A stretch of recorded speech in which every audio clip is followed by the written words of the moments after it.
Let's take a look at the 1x2 plate with one stud or jumper plate for today's Lego brick exploration.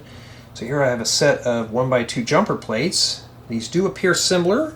We have hollow studs on the top of various colors, and that's where the similarities end.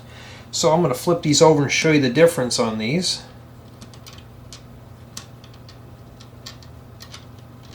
As you can see, each one of these are different. So the one on the left hand side, this was the original version. This is part number 3794, and this was released about 1978. This was the first plate that you could use to offset studs. So this actually is an offset by half a stud. And it was a nice plate for its time. As you can see, it doesn't have the lip. Now the beauty of this is, if you were to place this on a brick, there's no notch there, so it looks pretty seamless. But pulling these off is a bit of a pain. So you have to have a brick separator to take those off. Now for these two, they have the center peg in the middle, but they have the notch. So it's almost the same as this plate. However, this one is easy to take off of a brick. So you can set these on here, and you can see the subtle differences here. And yes, I did use random colors because it looks better in the video.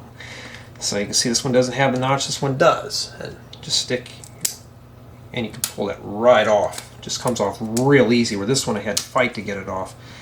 This one here is the newer version. This is part number 15573, and this was released about 2015. These two were released around in the early 2000s, like 2004, 2005. Now this one is almost the same, except we do not have the peg, but we have 4 stubs on the walls, on the interior. Now what those do is they allow us to set this right in the center of a brick. It's pretty nifty. And you can also set it like this as well. Or you can do that. And look, it even works on the bottom too, so you can just set that right in there, if I can put that in. So it's really a nice offset brick. It's nice to offset things once in a while. I did use a lot of these in my Lego elementary school and in my Michael Myers house. If you want to look at the tours on that, it should give you some ideas. But the beauty of this plate, this is the one I'm using on all my modern tutorials, is this one. The reason being is because you can offset this off. You could put a window on top of this, and it would make a nice ledge for a window, or if you're adding like a window casing. So it's really nice.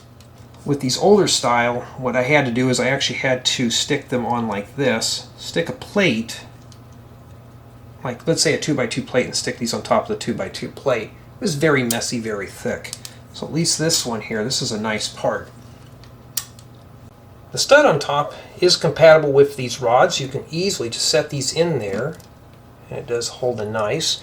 And these also can hold some minifigure tools as well. So it's a very universal plate. As you can see, the plate does come in several colors. Got plenty of white, gray. Here we have, I believe that's dark azure, have sand green. I also have cool yellow. Here it is. Been scarfing this color up too. We have new dark, we have new dark red, and this is reddish brown.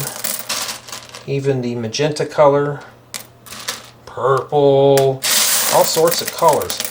This is a plate that you must have in your collection if you're doing some pretty intermediate to advanced MOC building. This is really a nice plate to have.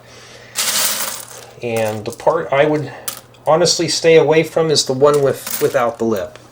If you're more into vintage builds, this is the plate you want to use. But if you're into modern building, or even doing some of my modern tutorials, this is the plate you want right here, the one with the 4 stubs on the interior walls. Really nice plate, and that's a light bright orange.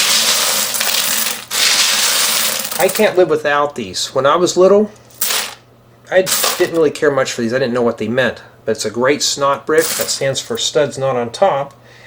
And it's great for offsetting things half a stud.